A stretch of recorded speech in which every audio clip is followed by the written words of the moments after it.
sejak adanya Undang-Undang Nomor 5 tahun 2018 yang terkait dengan penindakan terorisme itu mengalami perubahan. Tidak saja perubahan yang terjadi pada kelompok teroris, tetapi juga perubahan itu terjadi pada kelompok-kelompok intoleran maupun kelompok radikal. Dulu di zamannya Pak Arief, media-media masih didominasi yang bersifat konvensional. Saat ini justru kalau kita membaca seluruh fakta-fakta yang ada di lapangan, hingga kita ambil tidak sampai 2022 lah, sampai 2019 saja, dari 1.700-an orang yang terlibat dan terafiliasi dengan kelompok radikal terorisme, itu 50% ke atas itu terpapar dari media sosial. Maka di dalam datanya kepolisian di tahun 2022 ini ada sekitar 170-an yang dia terpapar juga lewat media sosial, tetapi di bawah umur 25 tahun. Bayangkan, ini anak di bawah 25. Keterpaparan itu tidak saja menyangkut kalangan Bapak Ibu sekalian, tetapi juga sudah pada sampai tingkat paling bawah. Tingkat paling bawah. Mungkin kelas SMP, SMA dan lain sebagainya. Karena memang algoritma media sosial saat ini ikut membantu di dalam penyebaran paham intoleran, radikal maupun teroris. Bapak Ibu sekalian, ada poin-poin yang ingin saya tegaskan, dan juga karena saya di MUI, saya di MUI di Badan Penanggulangan Ekstremisme dan Terorisme, tugasnya memang memberikan sarah penjelasan dari poin-poin yang menjadi penting, titik penting dari narasumber-narasumber sebelumnya. Pada narasumber pertama, ada trilogi yang diungkapkan oleh Pak Arief.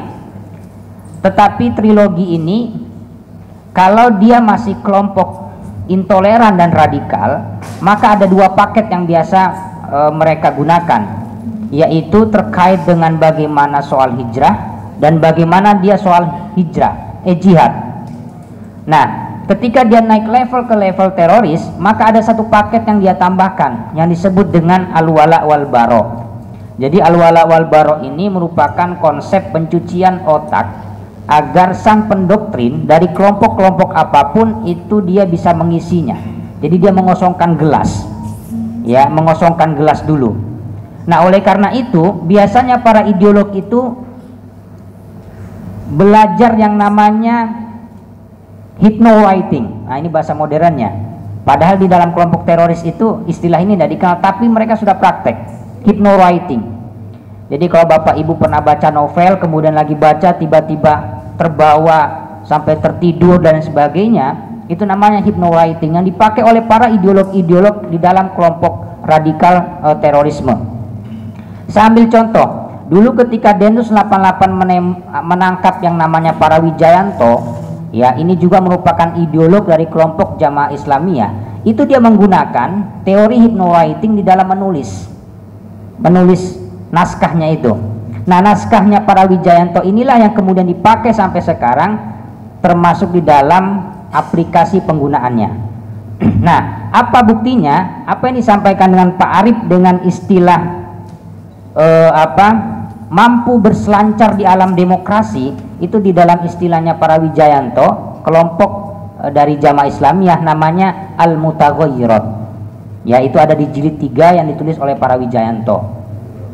Apa ini maksud dengan al-mutaghayyirat? Bagaimana kita atau mereka ketika turun ke lapangan itu mampu beradaptasi. Makanya kata Pak Arief tadi, tidak semua misalnya ada orang yang cingkrang tiba-tiba dibilang radikal.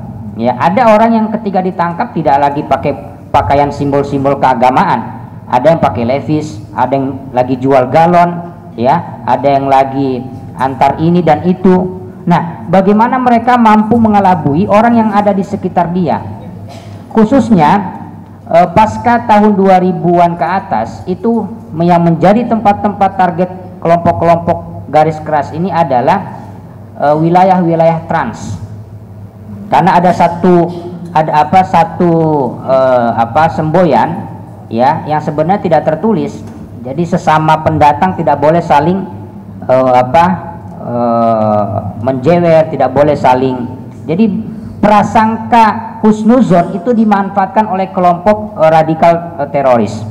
Makanya saya ambil contoh misalnya ketika dulu Densus menangkap 17 orang di Gorontalo, ya itu rata-rata kan mereka berada di wilayah trans. Jadi wilayah Sulawesi trans ini. Nah, jadi itulah yang mereka gunakan.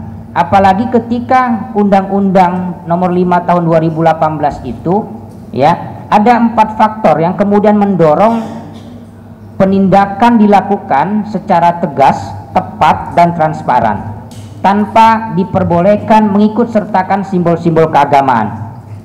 Yang pertama fatwa bom. Ya, Bapak Ibu kalau baca semua doktrin-doktrin kelompok intoleran, radikal, terorisme, termasuk kelompok yang pernah menjadi wadah pergerakan Pak Arief yaitu NII, ya kita mengenal yang namanya fatwa bom. Ya, fatwa bom ini kalau kita sederhanakan di dalam agama itu dengan namanya, saya menulis artikel judulnya Ijtihad tepuk nyamuk. Jadi Ibu, ini saya kasih contoh ilustrasi aja. Jadi cara mereka mengaplikasikan sebuah paham itu Bu ya. Jadi misalnya ada ibu lagi kegigit nyamuk, ibu tepuk nyamuknya kan, tapi ternyata nyamuknya lebih cepat terbangnya dibandingkan kecepatan ibu menepuk. Tiba-tiba ibu suatu hari ketemu lagi misalnya di ruangan yang banyak nyamuk, ibu mengejar nyamuk itu apa tidak? Kita berusaha memukulnya padahal dia belum menggigit kita. Ibu sang nyamuk bilang, ibu kenapa ingin membunuh saya? Saya tidak pernah menghisap darahmu, saya tidak pernah ingin membunuhmu, dan saya tidak pernah ingin menebar virus di dalam tubuhmu. Kata ibu, kamu satu jenis. Di mana kamu ada, maka saya akan mencoba membunuhnya. Nah, inilah yang dipraktekkan di dalam kelompok teroris ketika dulu Ayman Az-Zawahiri sebagai maha guru daripada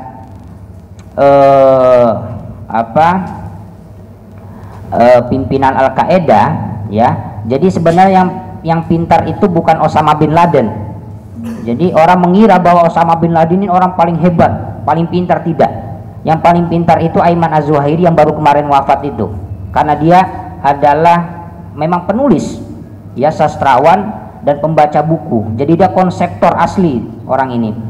Nah, kelompok mereka kemudian mengatakan, ada yang menjadi fatwanya bahwa dimanapun kamu menemui orang yang berbeda agama dengan kamu, yang tidak sependapat dengan kamu, atau orang yang tidak mau meyakini pemikiranmu, maka bunuhlah dia. Yang paling menjadi konsentrasi mereka adalah yaitu kelompok Yahudi. Turunannya nanti di level keduanya yaitu kelompok Nasrani. Fatwa-fatwa seperti inilah yang kemudian menjadi inspirasi tidak saja di Asia Tenggara tetapi di seluruh dunia. Ya, makanya saya selalu mengatakan bahwa penindakan yang dilakukan oleh pihak keamanan khususnya kepolisian di dalam memberantas gerakan radikal terorisme, ya, itu tidak ada kaitannya dengan unsur agama apapun. Makanya kalau kayak institusinya Pak Sembiring ini ketika melakukan penangkapan kemudian barang buktinya ada simbol agama, nah itu yang nangkep ini bisa diperiksa Pak, karena tidak boleh, ini amanat undang-undang. Misalnya ada Al-Quran, ada Alkitab dan sebagainya, itu tidak boleh jadikan barang bukti. Ya, anggota polisi yang menyertakan simbol keagamaan di dalam barang bukti itu bisa diperiksa nanti. Karena apa? Memang tidak ada satu agama pun yang mengajarkan terkait dengan gerakan baik intoleran, radikal maupun terorisme. Itu yang pertama, fatwa bom. Jadi saya mengistilahkannya dengan ijtihad tepuk nyamuk. Kedua, tadi Pak Sembiring mengatakan ada fakta-fakta seperti penusukan Pak Wiranto, ya, kemudian fakta yang ada di Sibolga, ya, kemudian masuknya Zakia Aini ke Mabes Polri, itu merupakan penyederhanaan di dalam praktek melakukan teror di sebuah negara.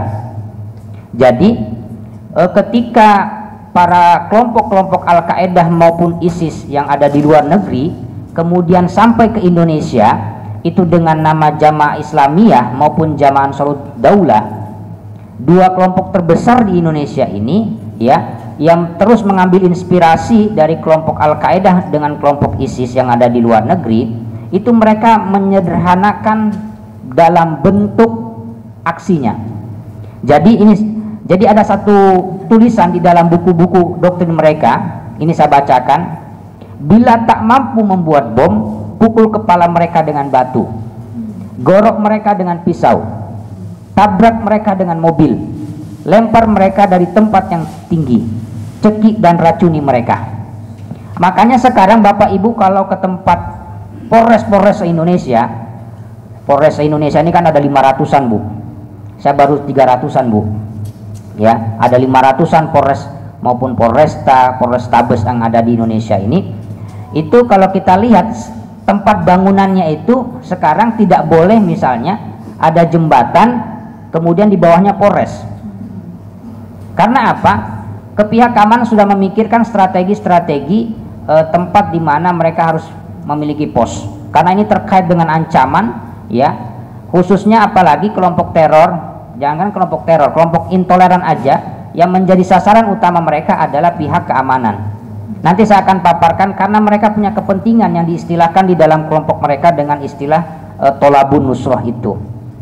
Nah, penyederhanaan di dalam praktek inilah yang kemudian menyebabkan data yang disampaikan oleh Pak Sembiring tadi sangat meningkat. Sekarang perempuan tidak saja diikut sertakan tetapi bisa menjadi garda terdepan. Ya, Bapak Ibu bisa baca bukunya misalnya yang ditulis oleh Pak Tito, ya, atau yang ditulis oleh Pak Petrus kepala BNN terkait bagaimana perempuan diikut sertakan di dalam jaringan teror ini. Dan perempuan sekarang yang terlibat itu ganas-ganas Bu, tidak kalah dengan laki-laki. Karena apa?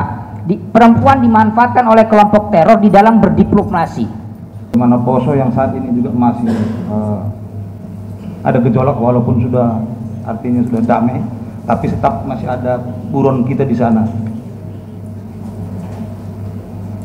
Nah, kemudian kalau di luar negeri bagaimana negara-negara Arab yang sampai saat ini masih bergejolak, di Suriah yang sampai saat ini dulunya bagaimana amannya, sampai sekarang apa yang kita lihat yang ada kenyataannya sudah hancur seluruhnya hanya karena memperjuangkan khilafah Islamiyah. Nah, pertanyaannya apakah kita mau juga seperti itu kan gitu, mau hancur seperti itu.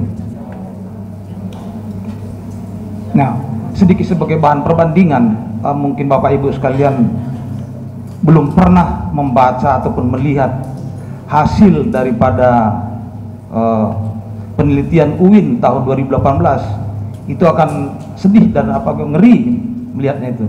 Apa yang akan terjadi ke depan kalau betul-betul itu terjadi. Dan itu penelitian bisa di Google atau di YouTube itu sangat mengerikan apa yang akan terjadi ke depannya kalau kita tidak bersiap-siap untuk menangkal itu. Di sekeliling kita masih banyak yang harus kita waspadai.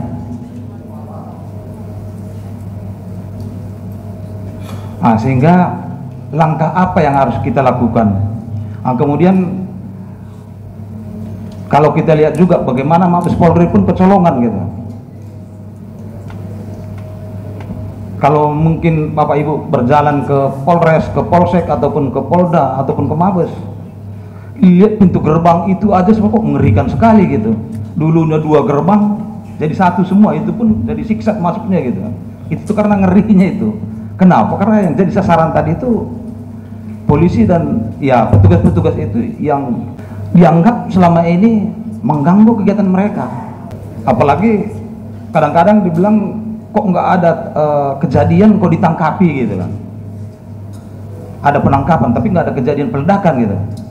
Nah, dengan undang-undang kita nomor 5 tahun 2018 itu kemarin, itu memang sudah luar biasa memang, sehingga boleh dikata mengarah ke sana saja kita sudah bisa kena. Kita memberikan uang, kita memberikan tempat, nah itu kita sudah bisa kena.